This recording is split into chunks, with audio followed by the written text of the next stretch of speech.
On va ouvrir la Bible ensemble, si vous voulez bien, dans Philippiens, chapitre 3. On va lire du verset 3 jusqu'au verset 11.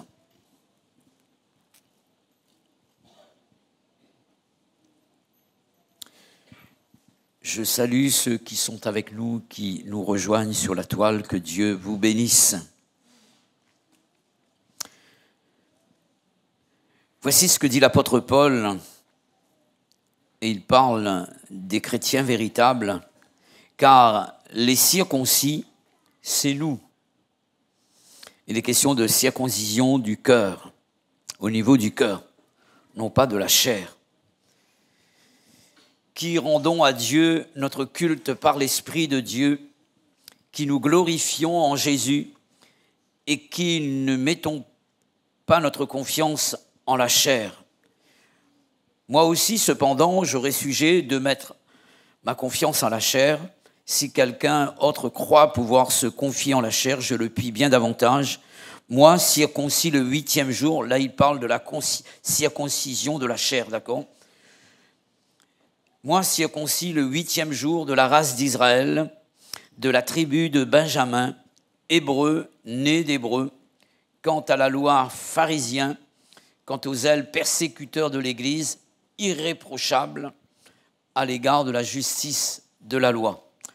Mais ces choses qui étaient pour moi des gains, je les ai regardées comme une perte à cause de Christ, et même je regarde toutes choses comme une perte à cause de l'excellence de la connaissance de Jésus-Christ, mon Seigneur, pour lequel j'ai renoncé à tout, et je les regarde comme de la boue afin de gagner Christ et d'être trouvé en lui, non avec ma justice, celle qui vient de la loi, mais avec celle qui s'obtient par la foi en Christ, la justice qui vient de Dieu par la foi, afin de connaître Christ et la puissance de sa résurrection et la communion de ses souffrances, en devenant conforme à lui dans sa mort, pour parvenir, si je puis, à la résurrection d'entre les morts.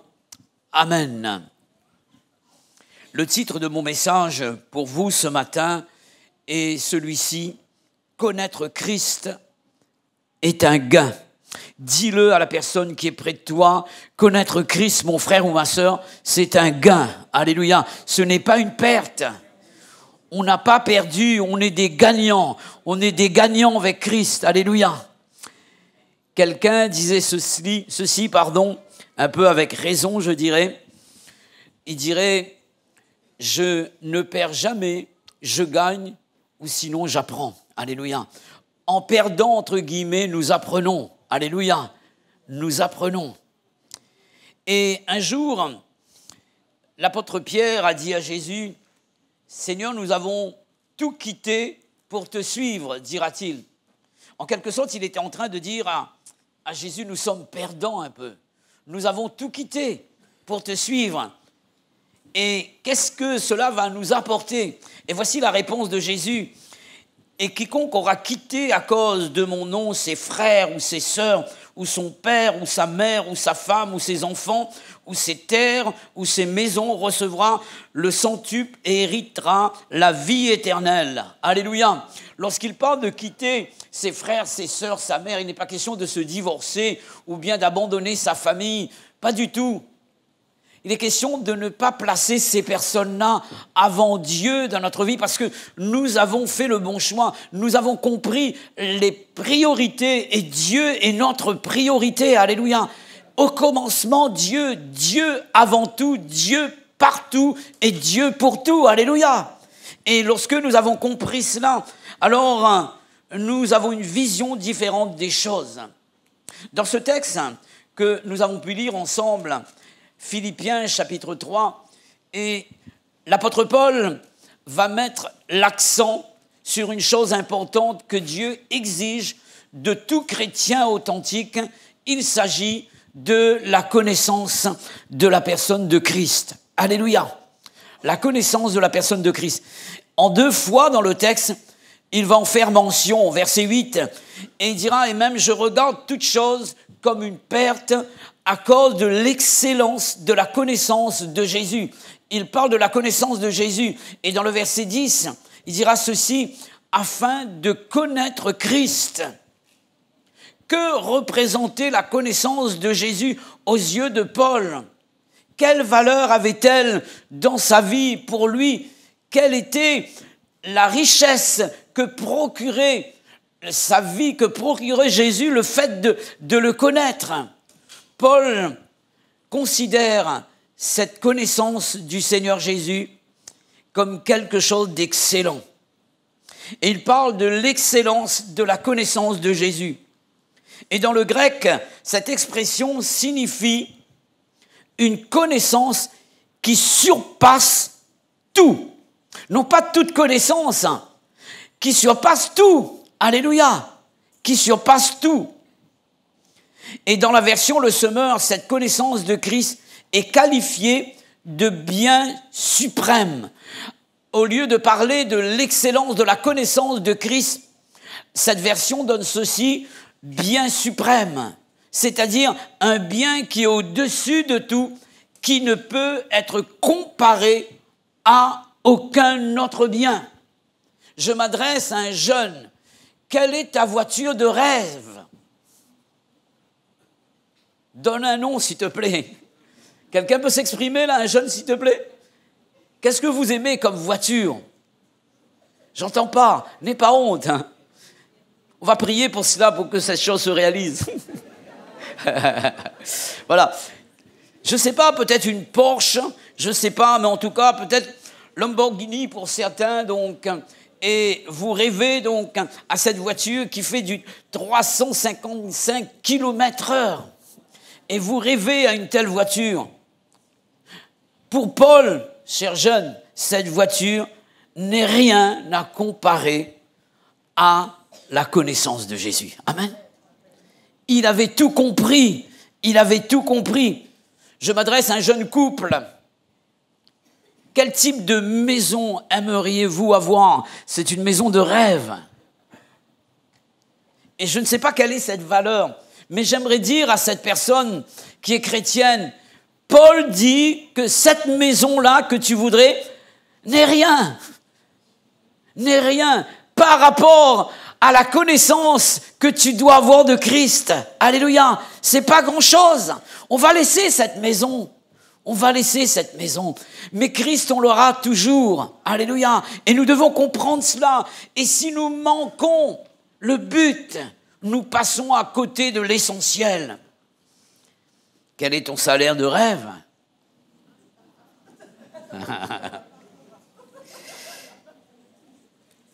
Paul n'échangera jamais ton salaire contre la connaissance qu'il a de Christ. Alléluia. Et qu'il veut avoir chaque jour de la personne de Christ. La connaissance de Jésus était tellement précieuse pour l'apôtre que son regard même va changer sur les choses dans lesquelles autrefois il avait placé toute sa confiance, toute son attention, il avait donné de toute son énergie, tout ce qu'il avait considéré comme des gains. Maintenant, ayant rencontré le Christ, le connaissant et voulant le connaître davantage, puisqu'il dira, j'ai été saisi par le Christ et je ne pense pas l'avoir saisi encore. Cela veut dire qu'il veut connaître encore davantage le Christ. Et il dira, tout ce qu'il a considéré autrefois comme étant des gains, le fait d'avoir rencontré Jésus et de vivre une communion, une relation avec lui, une dépendance de la personne de Christ, il va regarder ces choses-là qui avaient de la valeur pour lui autrefois comme une perte. Vous réalisez ce qu'il dit? C'est comme si que Paul avait établi un bilan avant la connaissance de Christ. Et ce bilan est présenté sous cette forme, un tableau comprenant 2 colonnes. Dans la colonne de gauche, et pour vous c'est à droite, je dis gauche exprès, vous allez comprendre pourquoi.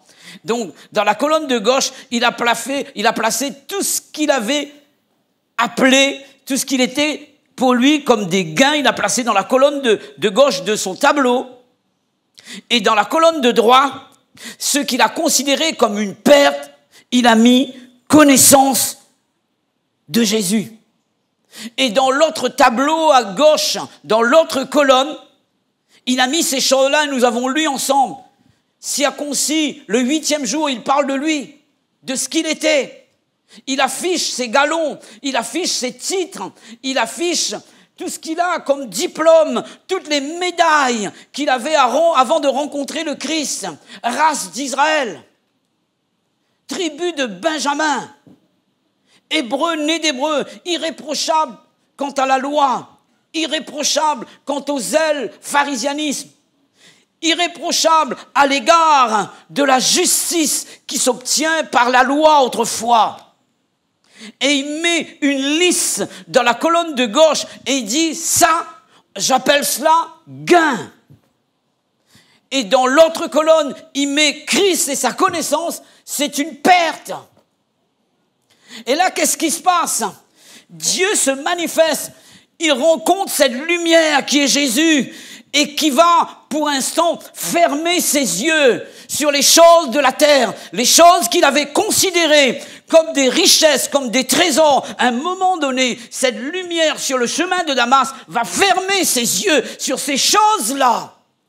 Et Ananias vient prier pour lui, pour qu'il reçoive le Saint-Esprit, pour que ses yeux... Et là, à un moment donné, qu'est-ce qu'il réalise? Qu'est-ce qu'il fait? Il va réagir.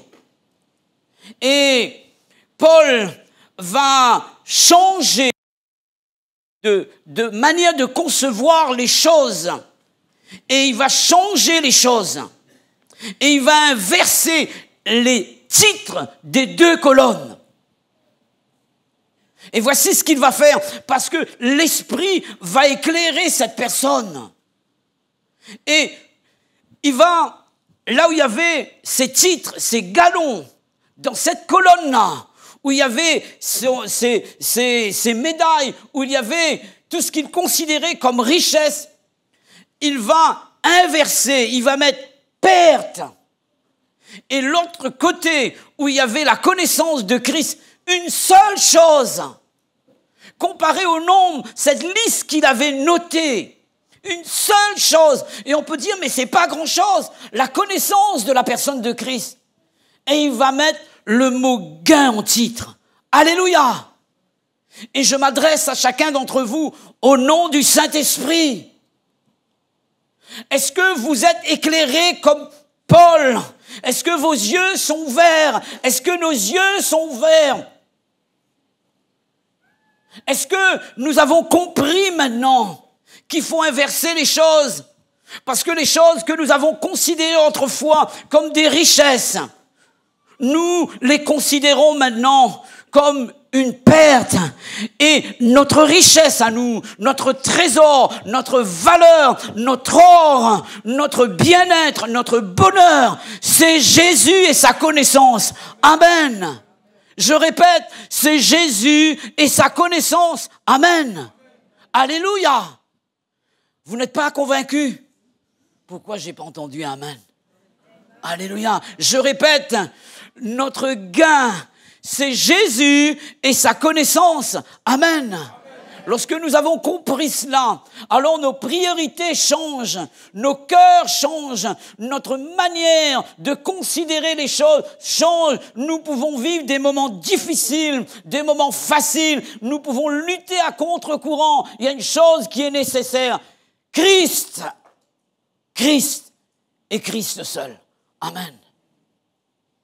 Où en sommes-nous dans la connaissance de Jésus? Comme Paul, j'aimerais vous poser la question suivante. Avez-vous inversé les titres de ces deux colonnes, perte et gain? Et qu'est-ce qui est gain pour vous? Et qu'est-ce qui est perte pour vous?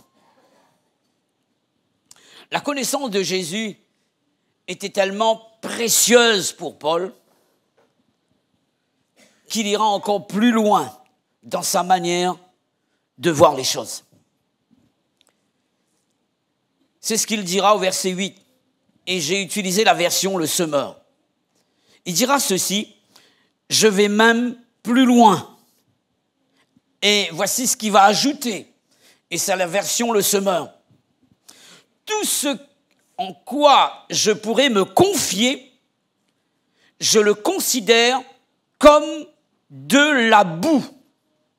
Et cette fois-ci, l'apôtre Paul parle du temps présent, après sa conversion. Et il parle des choses dans lesquelles il pourrait se confier. Et cette fois-ci, l'apôtre Paul parle du temps après sa conversion. Voilà pourquoi il dirait, j'irai plus loin encore.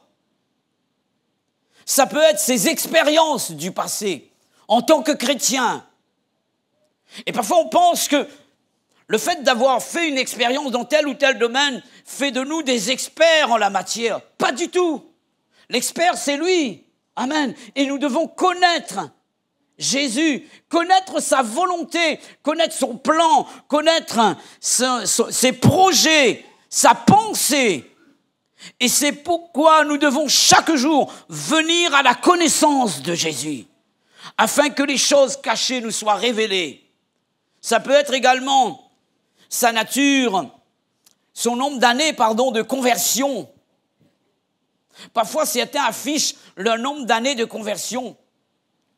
Il m'arrive parfois de parler avec certaines personnes et je lui dis, mais est-ce que tu as la foi pour telle ou telle situation? Frère, ça fait 50 ans que on est là-dedans.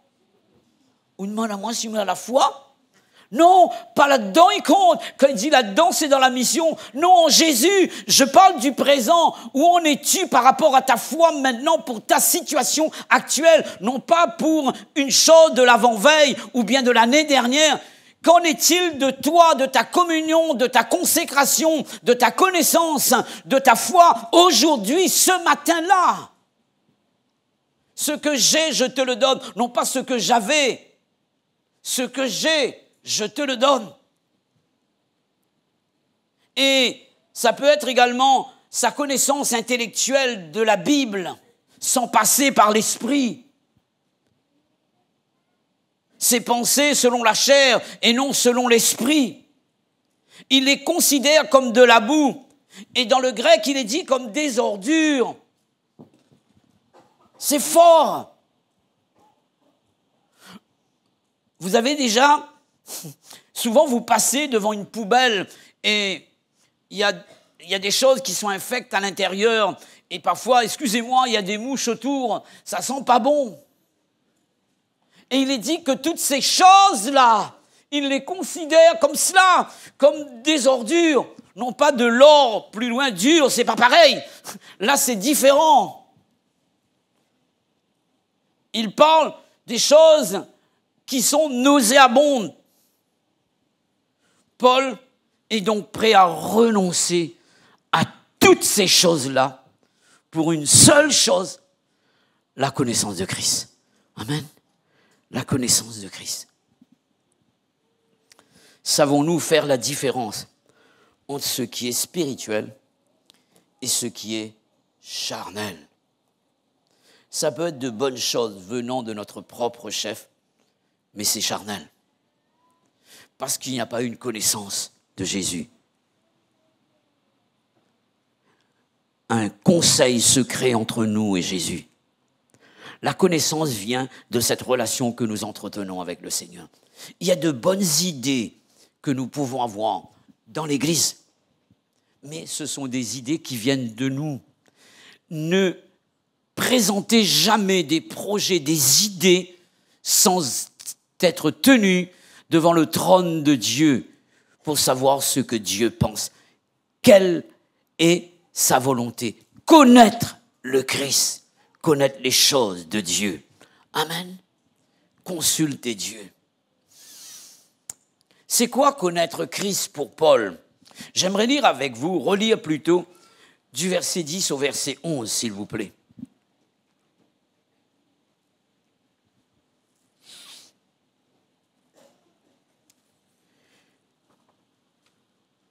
Versets 10 à 11. Afin de connaître Christ et la puissance de sa résurrection et la communion de ses souffrances, en devenant conforme à lui par sa mort, pour parvenir, si je puis, à la résurrection d'entre les morts. Amen. Je laisse une autre version, verset 10, la première partie. C'est ainsi que je pourrai connaître Christ. Et il va dire, c'est-à-dire, et ça nous parle de la connaissance de Christ pour lui, c'est ainsi que je pourrai connaître Christ, c'est-à-dire, deux points, expérimenter la puissance de sa résurrection. Et voilà un des éléments présentés par Paul pour parler de ce qu'il appelle la connaissance de Christ. D'accord ? Expérimenter la puissance de sa résurrection. Alléluia. Quels sont ceux qui croient que Jésus est vivant, s'il vous plaît? Alléluia. Vous avez raison. Et je suis avec vous. On est ensemble. Mais quels sont ceux qui croient que Jésus a connu la mort également? Certains ne sont pas convaincus. Ça veut dire que vous n'êtes pas sauvés. Je suis désolé. Voilà, vous l'avez connu. Ok. Donc, et la Bible parle de Jésus qui est mort, mais ici, il est parlé de la puissance de sa résurrection. Cela veut dire que, cela sous-entend qu'il est mort quelque part, d'accord? Donc, il est ressuscité. Il est vivant. Mais, il n'est pas parlé seulement de connaître la résurrection de Jésus. Mais, la résurrection, c'est le complément du nom de la puissance. D'accord? Connaître la puissance de sa résurrection. Quand je dis la maison de Clermont, je ne parle pas de Clermont, je parle de sa maison. Le sujet, c'est maison, d'accord? Et l'autre, c'est le complément du nom maison. Et là, ici, il est question de la puissance de sa résurrection. Nous devons comprendre qu'il est question d'une puissance qui s'est manifestée et qui a permis que Jésus passe de la mort à la vie. Alléluia! Il y a une puissance qui s'est manifestée. Il est question de connaître cette puissance. Là, il s'agit de cette force divine qui a ramené Jésus d'entre les morts et qui l'a élevé à la droite de la majesté divine. Et Paul va parler de cela, de cette puissance que Dieu a déployée en Christ en le ressuscitant des morts, en le faisant asseoir dans les lieux célestes au-dessus de toute domination, de toute autorité, de toute puissance, de toute dignité, de tout nom qui peut être nommé non seulement dans le siècle présent, mais aussi dans le siècle à venir. Il est question de la puissance de sa résurrection. Quelle est cette puissance, mes frères et sœurs? Est-ce que c'est la puissance nucléaire? Est-ce que c'est la puissance de l'argent? Est-ce que c'est la puissance de l'homme, d'une force militaire quelconque? Pas du tout. C'est la puissance du Saint-Esprit. Amen. C'est l'Esprit qui a ressuscité Christ d'entre les morts. Il est question de connaître cette puissance-là, connaître le Saint-Esprit. Amen. C'est cela la connaissance de Dieu. Vous suivez là? Vous suivez? Connaître cette puissance, vivre dans cette dépendance, dans cette communion, c'est là que je connais Christ, car l'Esprit me révèle les choses de Christ et me les communique. Il n'est pas question seulement de la résurrection, de la puissance qui a ressuscité Christ. Et j'aimerais parler à chacun, est-ce que vous connaissez cette présence du Saint-Esprit en vous qui vous permet de réaliser qui vous êtes en Jésus? Alléluia! Quelle est votre position? C'est pourquoi Paul dira que c'est cela qui fait ma richesse, c'est cela qui fait toute ma vie, quoi. Tout cela, c'est un gain pour moi. Alléluia. Et aussi, connaître, il est dit, la communion de sa souffrance. La communion de sa souffrance. Là, c'est un petit peu plus dur, non? Connaître la communion de sa souffrance. Et dans une autre version, il est dit avoir part à ses souffrances. Il est important que je vous rappelle cette vérité. La foi de l'Évangile, ce n'est pas seulement une foi pour permettre à la personne qui croit de remporter de grandes et de belles victoires. Mais c'est aussi la foi qui nous permet d'accepter la souffrance et les épreuves. Amen. C'est ce que l'apôtre... Vous voyez les deux? C'est cela, connaître Christ. Parfois, on veut manger le rôti, la chair du rôti, et laisser l'os pour le voisin. Prenez l'os, prenez le gras avec aussi. Ça fait partie du rôti. Et la vie spirituelle, ce n'est pas seulement tout le temps la joie, la joie. On est joyeux, c'est vrai, parce que le salut nous apporte une joie ineffable. Mais maintenant, et nous le savons, vivre sa vie chrétienne, c'est souffrir également. Amen. C'est pour ça l'apôtre Pierre dira ceci, armez-vous de la pensée de souffrir. C'est-à-dire, préparez-vous d'une manière psychologique pour pouvoir accepter la souffrance que vous allez endurer en tant que disciple du Seigneur Jésus. Amen. J'aimerais lire avec vous concernant donc ce que je viens de dire là, et pour appuyer cela d'après la Bible, Hébreux, chapitre 11, versets 30 à 35.